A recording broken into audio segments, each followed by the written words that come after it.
तुलसीदास जी द्वारा रचित श्री रामचरितमानस। नमस्कार दोस्तों, मैं रेणु। चलिए हम लोग रामचंद्र जी के साथ चित्रकूट चलते हैं, वहाँ के मनोहर दृश्य का आनंद लेते हैं। प्लीज मुझे सब्सक्राइब करके सहयोग करें। जाति पाति धनु धर्म बड़ाई, प्रिय परिवार सदन सुखदाई। सब तज तुम ही रही उड़लाई, तै के हृदय रहो रघुराई। जाति पाति धन धर्म बड़ाई, प्यारा परिवार और सुख देने वाला घर, सबको छोड़कर जो केवल आपको ही हृदय में धारण किए रहता है, हे रघुनाथ आप उसके हृदय में रहिए। सरगु नरकु अप बरगु समाना, जहाँ तहाँ देख धरे धनु बाना। करम बचन मन राउर चेरा, राम करऊँ तहि के उर डेरा। स्वर्ग नरक और मोक्ष जिसकी दृष्टि में समान है, क्योंकि वह जहाँ तहाँ केवल धनुष बाण धारण किए आपको ही देखता है, और जो कर्म से वचन से और मन से आपका दास है, हे राम जी आप उसके हृदय में डेरा कीजिए। जाहि न चहियो कबहु कछु, तुम सन सहज सनेऊ। बसौ निरंतर तासु मन, सो राउर निज गेऊ। जिसको कभी कुछ नहीं चाहिए और जिसका आपसे स्वाभाविक प्रेम है, आप उसके मन में निरंतर निवास कीजिए। वह आपका अपना घर है। एहि विधि मुनि बड़े भवन दिखाए, बचन सप्रेम राम मन भाए। कह मुनि सुनो भानुकुल नायक, आश्रम कहूँ समय सुखदायक। इस प्रकार मुनि श्रेष्ठ वाल्मीकि ने श्री रामचंद्र जी को घर दिखाए। उनके प्रेम पूर्ण वचन श्री राम जी के मन को अच्छे लगे। फिर मुनि ने कहा, हे सूर्यकुल के स्वामी सुनिए, अब मैं इस समय के लिए सुखदायक आश्रम कहता हूँ। चित्रकूट गिरि करहु निवासु, तहाँ तुम्हारे सब भांति सुपासु। शैल सुहावन कानन चारु, करके हर मृग बिहग बिहारू। आप चित्रकूट पर्वत पर निवास कीजिए, वहाँ आपके लिए सब प्रकार की सुविधा है। सुहावना पर्वत है, सुंदर वन है, वह हाथी सिंह हिरण और पक्षियों का विहार स्थल है।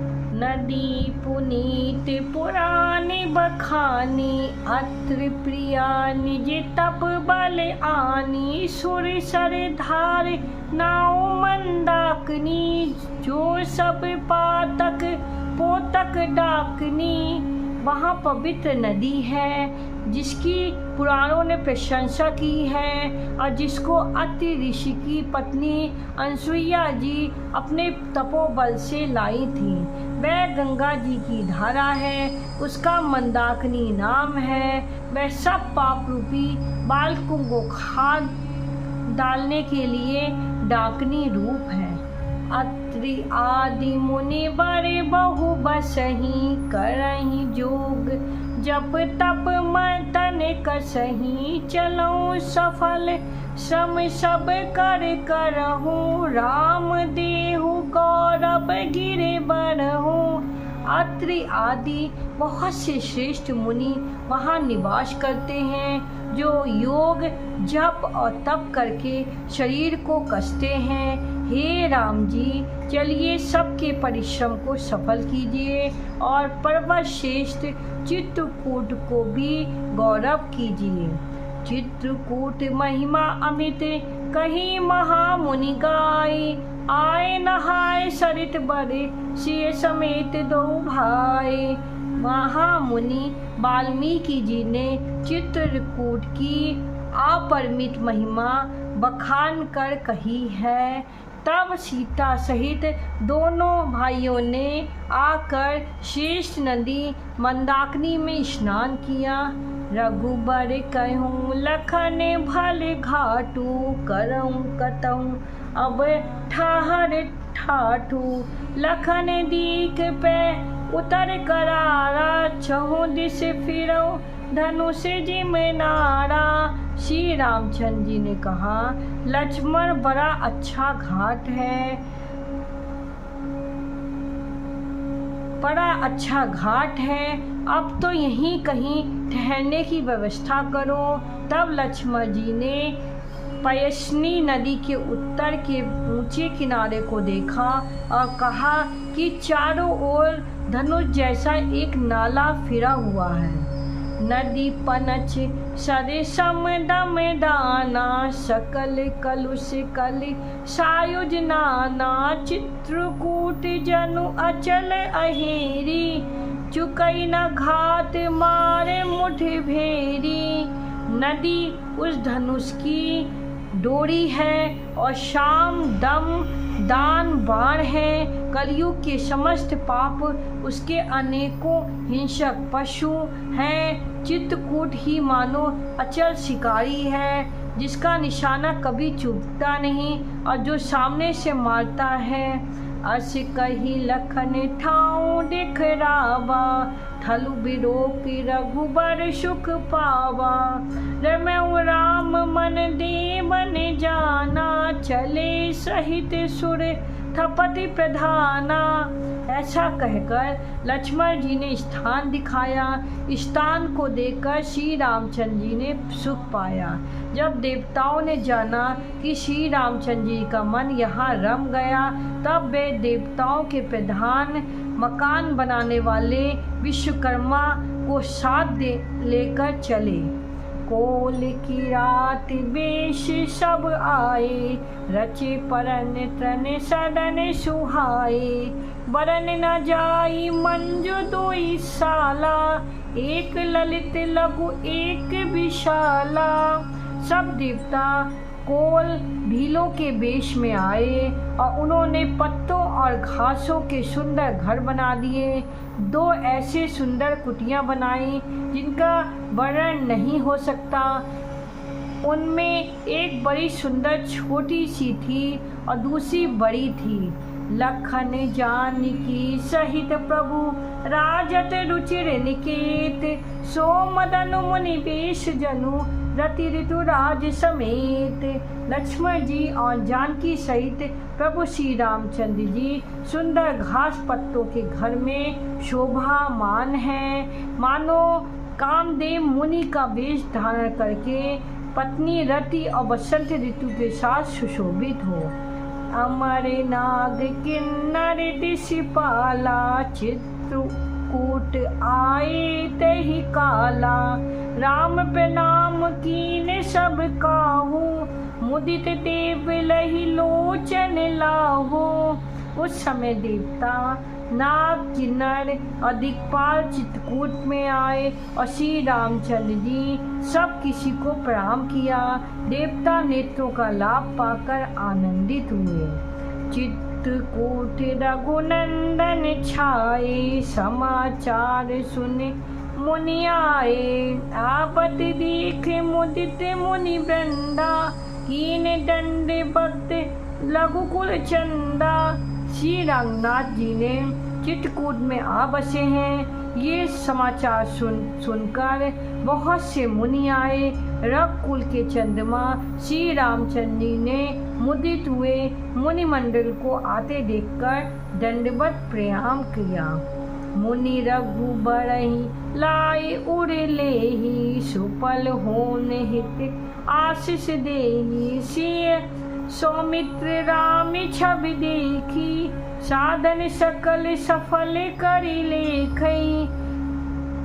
मुनिगण श्री रामचंद्र जी को हृदय से लगा लेते हैं और सफल होने के लिए आशीर्वाद देते हैं। वे सीता जी, लक्ष्मण जी और श्री रामचंद्र की छवि देखते हैं और अपने सारे साधकों को सफल समझते हैं। जथा जोग सनिमानी प्रभु विदा किए मुनि वृंद, करई जोग जप जाग तप निज आश्रमय सुछंद।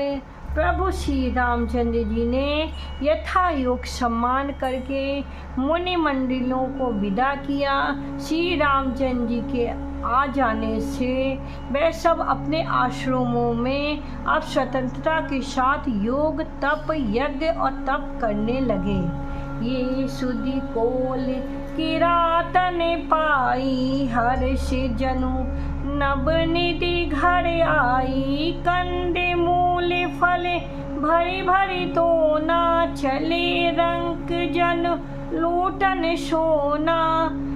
ये समाचार जब कोल भीलों ने पाया तो वे ऐसे हर्षित हुए मानो नवों निधियों उनके घर ही पर आ गई हों।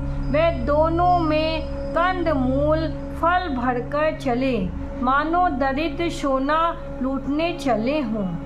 करें जोहारु भेंट धरि आगे, प्रभु बिलो की अति अनुरागे। चित्त लिखे जनु जहाँ तहाँ ठारे, पुलक शरीर नयन जल भारे। भेंट आगे रखकर वे लोग जोहार करते हैं और अत्यंत अनुराग के साथ प्रभु को देखते हैं। वे मुग्ध हुए जहाँ के तहाँ मानो चित्र लिखे से खड़े हैं। उनके शरीर पुलकित हैं, नेत्रों में प्रेमाश्रुओं के जल की बाढ़ आ रही है। राम सने मगन सब जाने, कही प्रिय बचन सकल सन माने। प्रभु जोहारी बहोरी बहोरी, बचन विनीत कहीं कर जोड़ी। श्री रामचंद्र जी ने उन सबको प्रेम में मगन जाना, तब प्रिय वचन कहकर सबका सम्मान किया। वह बार बार प्रभु श्री रामचंद्र जी को जोहार करते हुए हाथ जोड़कर विनीत वचन कहते हैं। अब हम नाथ सनाथ सब भय देखी प्रभु पाए, भाग हमारे आगमन राउर कौशल राय। हे नाथ, प्रभु के चरणों के दर्शन पाकर अब हम सब सनाथ हो गए। हे कौशल लाज, हमारे ही भाग्य से आपका यहाँ शुभागमन हुआ है। धन्य भूमि बन पंथ पहारा, जहाँ जहाँ नाथ पाओ तुम ढारा। धन्य बिहग मृग कानन चारी, सफल जन्म भय तुम ही निहारी। हे नाथ, जहाँ जहाँ आपने अपने चरण रखे हैं वह पृथ्वी, वन, मार्ग और पहाड़ धन्य हैं। वह वन में विचरने वाले पक्षी और पशु धन्य हैं जो आपको देखकर सफल जन्म हो गए। हम सब भांति करब शिवकाई, करके हरे अहि भाग बड़ाई। बन बेहर गिरि कंदर खोआ, सब हमारे प्रभु पग पग जोहा। हम लोग सब प्रकार से हाथी, सिंह, सर्प और बाघ से बचाकर आपकी सेवा करेंगे। हे प्रभु, यहाँ के बीहर वन, पहाड़, गुफाएं और खो सब पग पग हमारे देखे हुए हैं। तहाँ तहाँ तुम ही अहेर खिलाऊब, सर निर्झर जल ठाऊ दिखाऊब। हम सेवक परिवार समेता, नाथ सकचूप आयसु देता। हम वहाँ वहाँ आपको शिकार खिलावेंगे और तालाब, झरने आदि जलाशयों को दिखावेंगे। हम कुटुंब समेत आपके सेवक हैं। हे नाथ, इसलिए हमें आज्ञा देने में संकोच ना कीजिए। वेद बचन मुनि बन अगम, ते प्रभु करुणा एन, बचन किरातन के सुनते जिम पितु बालक बैन। जो वेदों के वचन और मुनियों के मन को भी अगम है, वह करुणा के धाम प्रभु श्री रामचंद्र जी भीलों के वचन इस तरह सुन रहे हैं जैसे पिता बालकों के वचन सुनता है। विदा किए सिर नाई सिधाए, प्रभु गुण कहत सुनत घरे आए। एहि विधि सिय समेत दो भाई, बसई विपन सुर मुनि सुखदाई। फिर उनको विदा किया, वे सिर निभाकर चले और प्रभु के गुण कहते कहते घर आए। इस प्रकार देवता और मुनियों को सुख देने वाले दोनों भाई सीता जी समेत वन में निवास करने लगे। जब ते आई रहे रघुनायक, तब ते भयो बनु मंगल दायुक। फुलई फलई पिटप विधि नाना, मंजु बलित बल बेल बिताना। जब से श्री रघुनाथ जी वन में आकर रहे, तब से वन मंगलदायक हो गया। अनेकों प्रकार के वृक्ष फूलते और फलते हैं, उन पर लिपटी हुई सुंदर बेलों के मंडप तने हैं। नील कंठ सुख चातक चंक चकोरे, भांति भांति बोलई बिहंग सबन सुखद चित चोर। नीलकंठ, कोयल, तोते, पपीहे, चकबे और चकोर आदि पक्षी कानों को सुख देने वाली और चित्त को चुराने वाली तरह तरह की बोलियां बोलते हैं। सब सर सिंधु नदी नदी नाना, मंदाकनी कर करहि बखाना। उदय अस्त गिरि अरु कैलाशु, मंदर मेरु सकल सुर बासु। सारे तालाब, समुद्र, नदी और अनेकों नद सब मंदाकिनी की बड़ाई करते हैं। उदयाचल, अस्ताचल, कैलाश, मंदाचल और सुमेर आदि सब जो देवताओं के रहने के स्थान हैं। शैल हिमाचल आदि जेता, चित्रकूट जसु गावहि ते। विधि मुदित मन सुख न समाई, श्रम बिनु पुल बड़ाई पाई।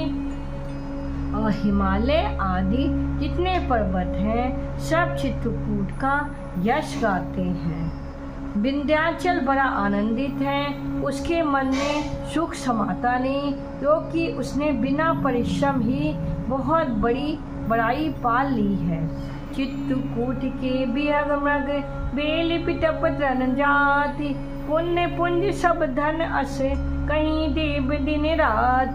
चित्रकूट के पक्षी, पशु, बेल, वृक्ष, तृण, अंकुरादि की सभी जातियां पूर्ण की राशि हैं और धन्य है देवता दिन रात ऐसा कहते हैं।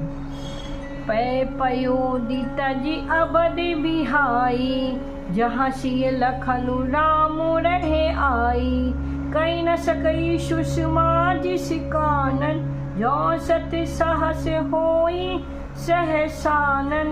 क्षीर सागर को त्याग कर और अयोध्या को छोड़कर जहाँ सीता जी, लक्ष्मण जी और श्री रामचंद्र जी आकर रहे, उस वन की जैसी परम शोभा है, उसको हजार मुख वाले जो लाख शेष जी हों वे भी नहीं कह सकते।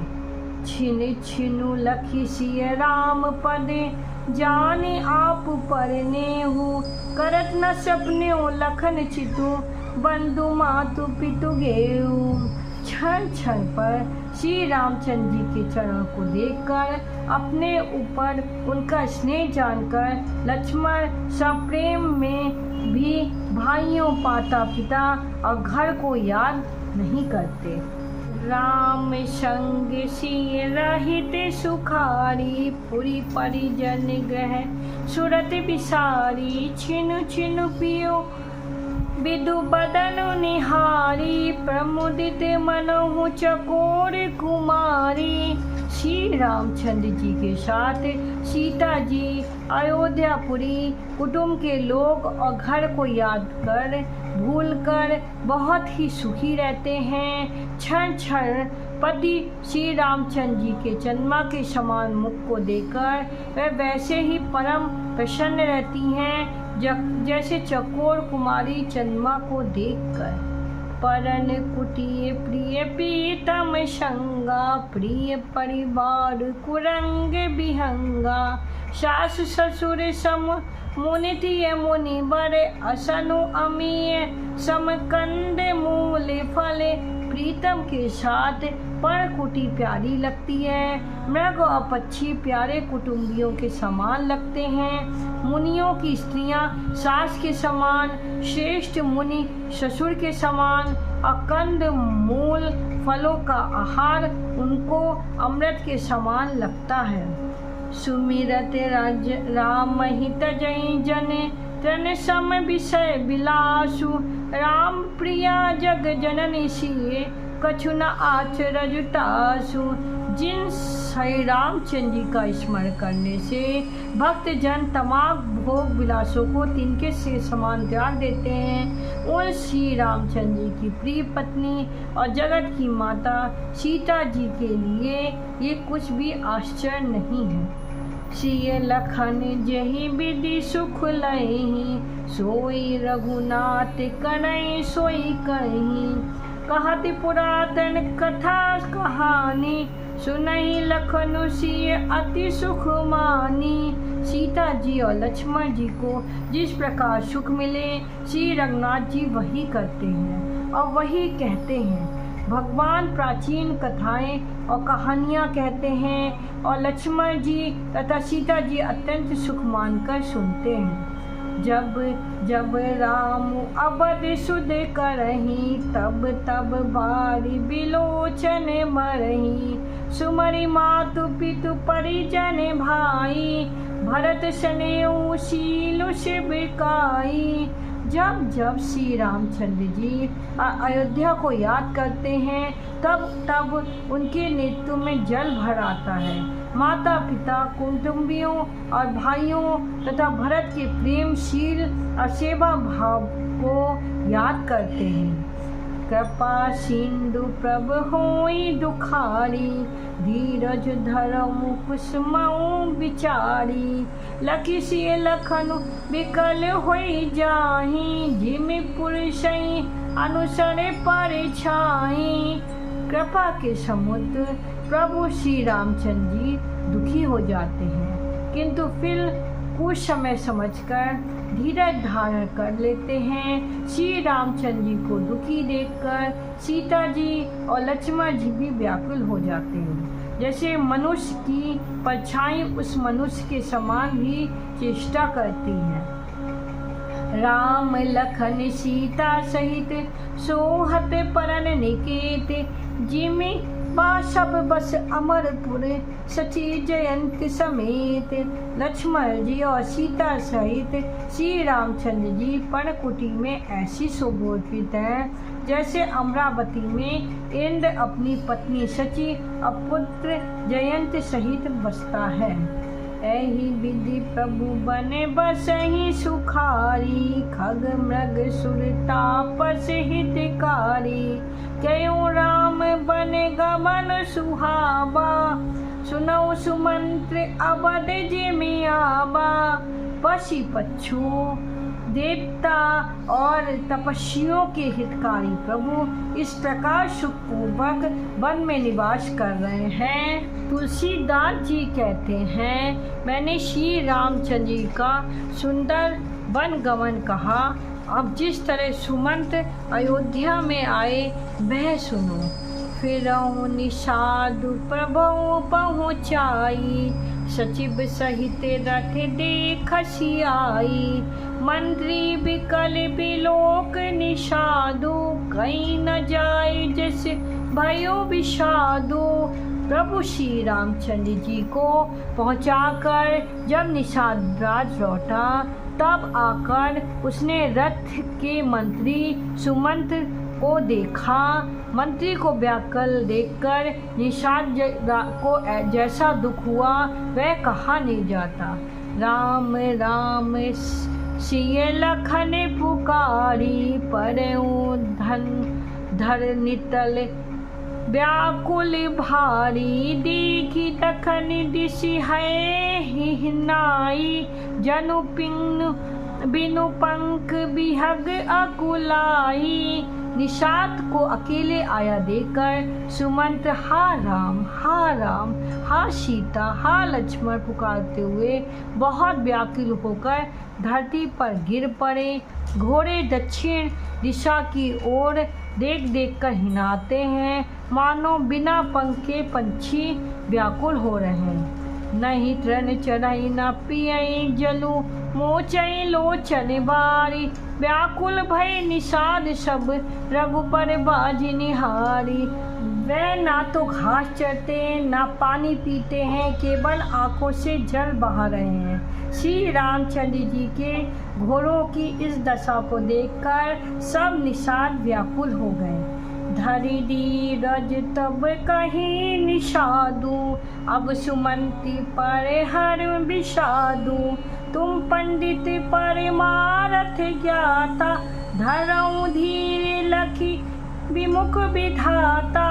तब धीरज धरकर निषाद राज जी कहने लगे, हे सुमंत जी अब विषाद को छोड़िए, आप पंडित और परमार्थ के जानने वाले हैं, विधाता को प्रतिकूल जानकर धैर्य धारण कीजिए। विविधि कथा कही कही मैं दुबानी रथ बैठा रब बड़े बस आनी शोक शिथिल रघु सकई नहा की रघु बड़े बिरे पीरे उड़े बाकी। कोमल भांति बाणी से भांति भांति की कथाएं कहकर निषाद ने जबरदस्ती लाकर सुमंत को रथ पर बैठाया, परंतु शोक के मारे वे इतने शिथिल हो गए कि रथ को हाँक नहीं सकते। उनके हृदय में श्री रामचंद्र जी के विरह की बड़ी तीव्र वेदना है। चर फरही मग चलही न घोरे बन मृग मनऊ आनी रथ जोड़े अरुक परई फिर हे रही पीछे राम वियोग विकल दुख तीछे। घोड़े फड़फड़ाते हैं और रास्ते पर नहीं चलते, मानो जंगली पशु लाकर रथ में जोत दिए गए हैं। वे श्री रामचंद्र जी के वियोगी घोड़े कभी ठोकर खाकर गिर पड़ते हैं, कभी घूमकर पीछे की ओर देखने लगते हैं। वे तीक्ष्ण दुख से व्याकुल हैं। जो कह राम लखन बेदेही हिकर हिकर हित हे रहिते ही बाज बिरह गति कही किम जाती बिनु मणि फनिक विकल ते ही भांति। जो कोई राम लक्ष्मण और जानकी का नाम ले लेता है, घोड़े हिल कर उसकी ओर प्यार से देखने लगते हैं। घोड़ों की विरह दशा कैसे कही जा सकती है? वे ऐसे व्याकुल हैं जैसे मणि के बिना सांप व्याकुल होता है। भयु निषाद विषाद बजे सेवक देखत सचिव तुरंग बोली सुसेवक चार तब दिए सारथी संग। मंत्री और घोड़ों की ये दशा देखकर निषाद राज विषाद के बस हो गया। तब उसने अपने 4 उत्तम सेवक बुलाकर सारथी के साथ कर दिए। ग्रह सारथई फिरौ पहुँचाई बिरहु विषाद बरन नहीं जाई। चले अबद लही रथई निषादा होय छनई छन मगन विषादा। निषाद राज गृह सारथी सुमंत जी को पहुंचाकर विदा करके लौटा। उसके विरह और दुख का वर्णन नहीं किया जा सकता। वे चारों निषाद रथ लेकर अवध को चले। सुमंत और घोड़ों को देखकर वे भी क्षण क्षण भर विषाद में डूबे जाते हैं। सोच सुमंत्र विकल दुख दीना, दिग जीवन रघुबीर विहीना, रही न अंतऊ अधम शरीरू, जस न लहो बिछुड़त रघुबीरू। व्याकुल और दुख से दीन और सुमंत जी सोचते हैं श्री रघुबीर जी के बिना जीने का धिक्कार है। आखिर ये अधम शरीर रहेगा तो है ही नहीं। अभी श्री रामचंद्र जी के बिछुड़ते ही छूटकर इसने यश क्यों नहीं ले लिया। भय अजस अगभाजन प्राणा, कवन हेतु नहीं करत पयाना। अये मंदु मनु अवसर चूका, अजौ न हृदय होत दुई टूका। ये प्राण अपयश और पाप के भाड़े हो गए, अब ये किस प्रकार कुछ नहीं करते। हाय नीच मन, मौका चूक गया, अब भी तो हृदय के दो टुकड़े नहीं हो जाते। नीज हाथ सिरु धुनि पछिताई, मनऊ कृपाल धन राशि गवाई। बिरधि बांधि बड़ बीरु कहाई, चले समर जनु सुबट पराई। सुमंत हाथ मलकर सिर पीट कर पछताते हैं, मानो कोई कंजूस धन का खजाना खो बैठा हो। वे इस प्रकार चले मानो कोई बड़ा योद्धा वीर का बाना पहनकर और उत्तम शूरवीर खाकर युद्ध में भाग चला।